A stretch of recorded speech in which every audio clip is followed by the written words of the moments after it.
is Miranda, and today I am here to react to the final episode of season 1 of First Kill on Netflix. I am so super excited to see what's going to happen, but also super nervous that it's going to end on a cliffhanger since we haven't gotten a season 2 renewal yet, but I'm really hoping we do soon. This episode is called First Betrayal, which makes me nervous, understandably, because throughout the majority of the season, Juliet and Calliope have actually been in a really good place, so I feel like now is where their relationship is going to start to fracture and break, especially since Eleanor was involved in killing Calliope's brother Theo, so that's not gonna be the funnest thing to bring up.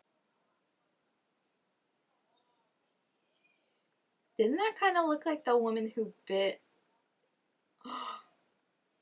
That looks like the girl who bit Theo's mom, doesn't it? Oh my gosh. Even though my theory is still Eleanor and then she messed with his memories to see that other lady, but I could be wrong because they did say it was a different legacy seal, but still, I just feel like there's way more to the story. Like, why would you bite and kill his mom but then leave the little kid as a witness? That just makes no sense. Aww.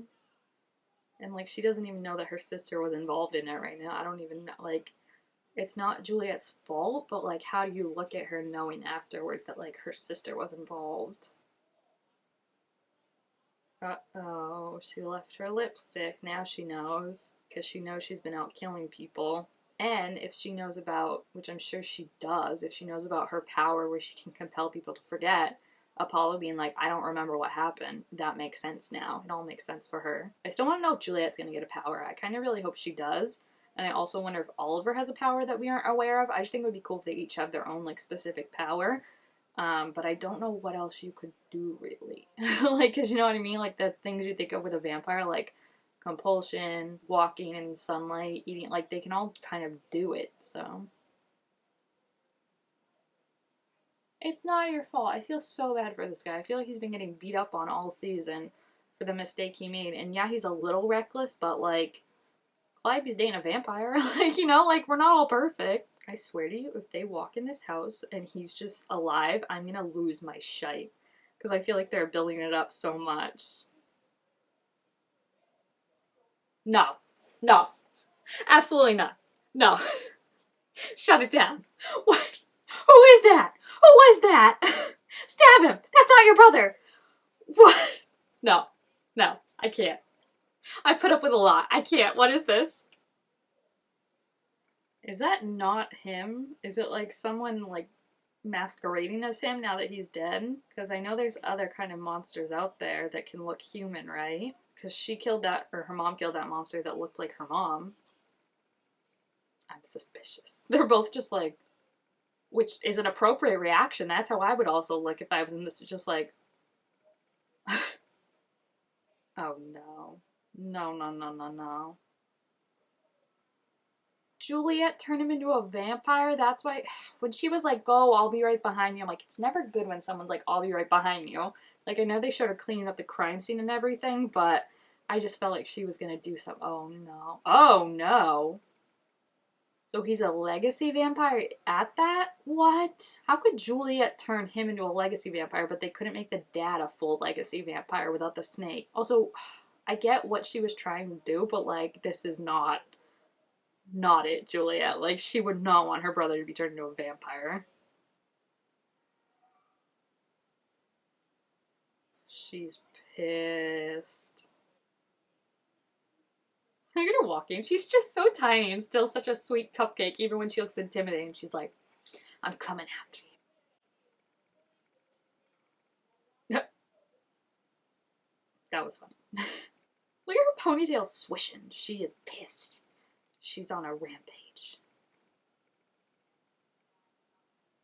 Yeah. She only cares about her family. Yeah, but your parents don't do this. You're the only one that routinely kills people, so, like, I don't think they'd be happy to find out what Juliet knows either. Oh my gosh. Go, Juliet. She snapped.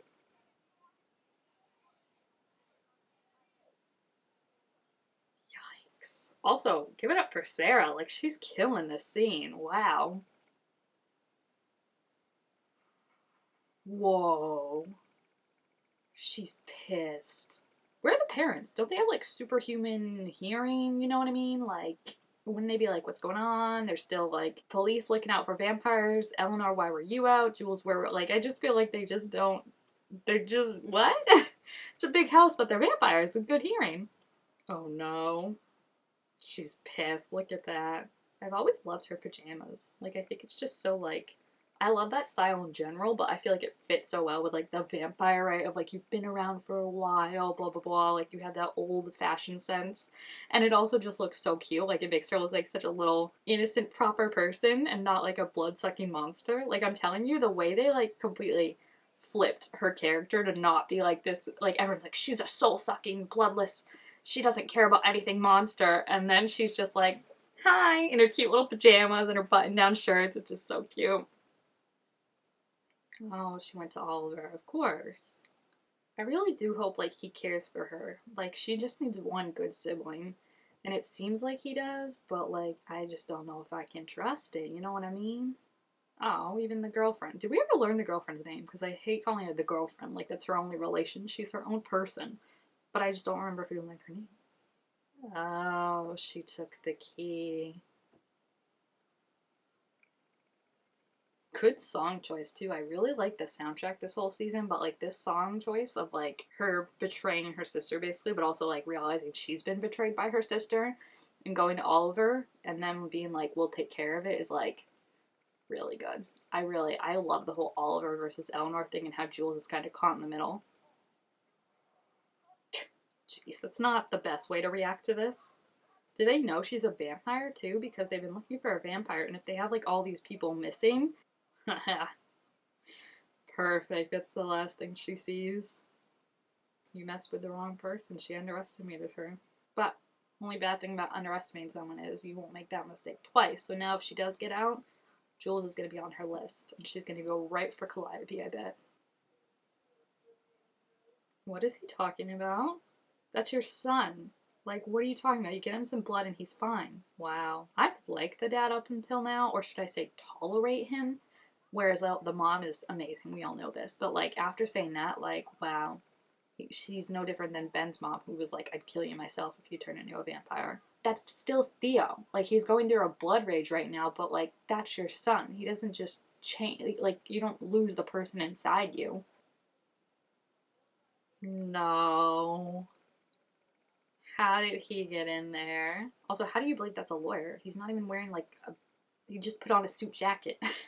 He didn't change any of his outfit. He was just like, I'm gonna get a briefcase and I'm gonna put on a suit jacket and I'm gonna say I'm a lawyer. Yeah, you kind of brought this on yourself. Oliver couldn't have planned this more perfectly if he actually did plan it. Like, he just kind of let you be Eleanor and it happened.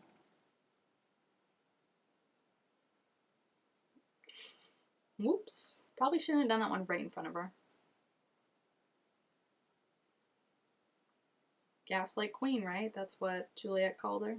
I don't understand why she did that because if it's a matriarchy, like he would never have been a threat to her power. So I just don't know why she felt the need to manipulate him so much. That's the only thing that kind of confuses me. Like if it was a sister, especially an older sister, I could see why.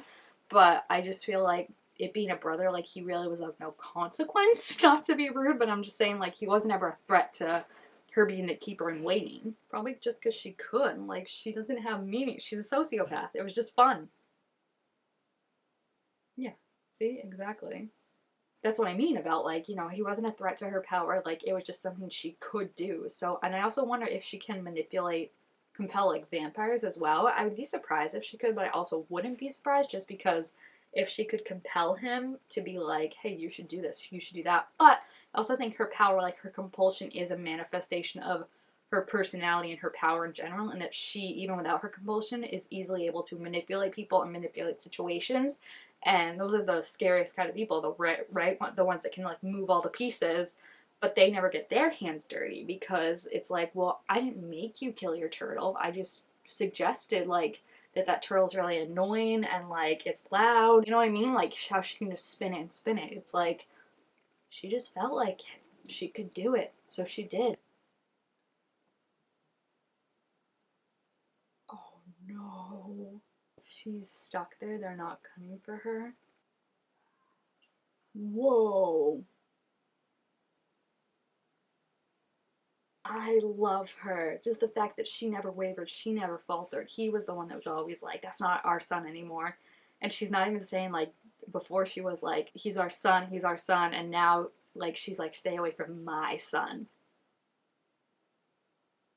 Oh no, she's never gonna forgive you for this. Also, you didn't have to say that. Is that bad of me? I'm like, you just could have been like, it has to be from a vampire. It doesn't have to be the one who turned it. Like, there's no way she thinks Calliope's gonna be okay with this, right? He asked you to turn him into a vampire, though? I mean, there's help and then there's turn me into a vampire. You know what I mean? I do have to say, though, they're all acting like, it's a monster, blah, blah, like, he wouldn't want to live like this.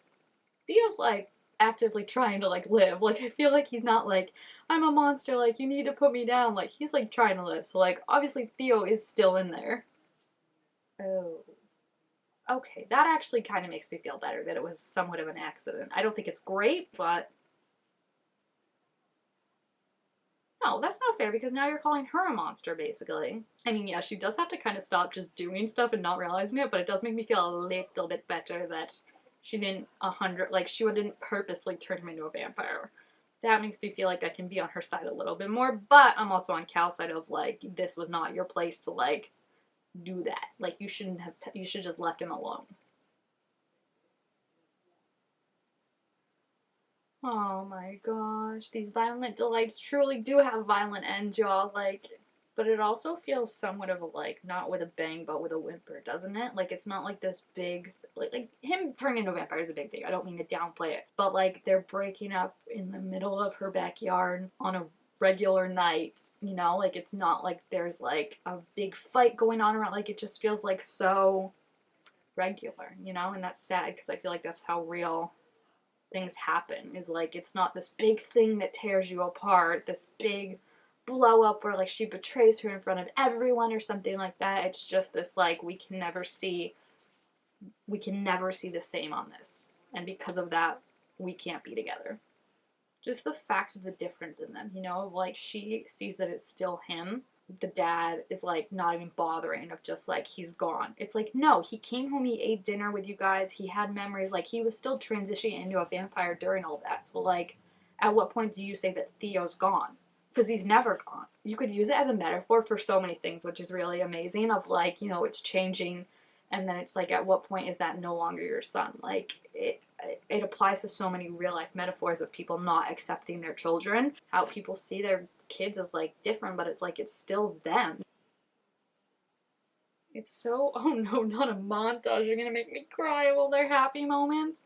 It's just so interesting because it's like, it almost feels like this was an inevitable. Like, it's easy to blame Eleanor because yes, she was the one that like killed him essentially. But then like Theo and Apollo went there of their own volition to try and learn more about the legacies because the guild and the parents were shutting them down at every avenue that they went to. Juliet turned him into a vampire accidentally, but like, she was doing it out of, I owe you one for what my sister had done, and to try and rectify that and make that better and kind of cause a sense of peace. And it's just amazing how it's like, it's not one particular person's fault for this situation. It's like all these different puzzle pieces that have just come together to make this situation bad. And I think that's kind of brilliant to look at because it makes it so you can't be like, this person caused that, this person is the one we need to get out. It's like, there's multiple layers and choices that people could have made differently that all led to this. And I think that makes it more of a complex, realistic situation. Oh, she's just such a good mom. Like, I can't. But just the fact that she never wavered, she never thought for a second to kill him. Like, she was like, you're still my son, is like, that just really, like, makes me love her even more. And she's essentially saying goodbye to him, right? She knows she can never see him again, so. She brought him to Oliver? How does she even have his phone number? I feel like I missed something there.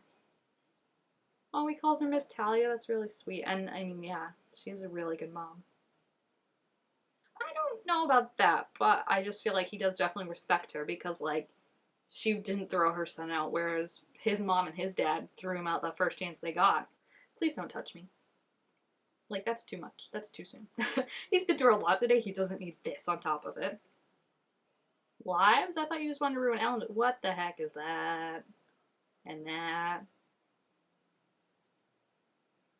This one. See, does she have a name? Give her a name. Give her autonomy, please. Oh gosh, don't make that the last line of the. Please no. So I don't like what. I kind of knew, like, obviously, like, he still killed Smashley, so, like, obviously he's not, like, a great guy, right? That, like, it's not like Eleanor just, and he still admitted, he was like, yeah, like, I killed the turtle, I killed the baby, like, he did that, like, she manipulated him, but at the end of the day, like, he still did that. So, I knew he's not 100% a good guy, but, like, when he says he wants to ruin lives, like, I'm hoping he just means his parents. Because, like, if he comes after Julia, I will be so, so sad, especially after she already basically lost one sibling. And, like, again, I use the word betrayal loosely because I don't really think she betrayed Eleanor. I think Eleanor betrayed her, and she, in turn, was like, huh, I'm gonna get you, and, like, turned her in. She looked up to her sister for a while. Like, she was even explaining to, was it Calliope, of, like, when she was, I think she said that she was the first one she came out to, and, like, that was the first time she had said she liked girls with her sister, so obviously they had this special bond, and then to see that, no, your sister's actually a sociopath is, like, not a great feeling. So I just feel like I'm happy that, like, the first betrayal was actually, like, not necessarily Julia and Calliope, because I really thought, like, it was gonna be, like, some big standoff, and, like, Calliope was gonna go with her family, or Julia was gonna go with her family, and instead it was just more of this, like, we can't be together, because I'll always view vampires as a monster, and you are a vampire, so, like, I don't know what Oliver has up his sleeve, and I'm very, very worried, because I feel like if Juliet loses both her siblings, like, and has no one, because she doesn't have Calliope, right now she only really has Ben, but he's leaving, he said, so she's got no one except her parents, and, like, as much as I kind of like her parents, I do feel like they put way too much pressure on their kids, and the fact that they were like, oh, now we still have Juliet to make a keeper in waiting, I'm like, no, I just want Juliet to live her life. I don't want her to worry about all this political bullshit. And it was interesting because it didn't feature Calliope and Juliet too heavily. Like, I feel like the main focus was more on Theo and definitely the mom and the dad and their whole conflict. So it kind of felt like they were a little background this episode, but I also don't mind that because I think their relationship was just a part of this bigger scheme of things, you know, of, like, who knows had this may have happened in another circumstance, or if Theo would have died and not been a vampire. Like, who knows what inevitability was about this, even without them getting together, because there always were going to be vampires on Savannah, and there always were going to be hunters. Her brother was always going to come back with these monsters, so who knows what strings he's been pulling, because he said he's been here for months, so who knows what strings he's been pulling. It feels like to blame it on their relationship is just looking for a scapegoat. So I really hope that they can get back together and find their way back to each other, especially with all the monsters that Oliver is going to be unleashing next season. I really, really hope we get a season 2 renewal soon, because I need them to film it and write it and get it on my screen ASAP. So Netflix, if you could get on that, thank you very much. I know you're probably watching. And thank you guys all so much for watching all my first kill reactions. I really, really enjoyed it, and I'm so happy that a lot of you enjoyed it too. And I think it's a really, really great show. I like it. It's camp, but it's also, like, has some really good moments, and I just really, really loved it. So yeah, make sure you give this video a thumbs up if you enjoyed it, and I will see you guys next time. Bye!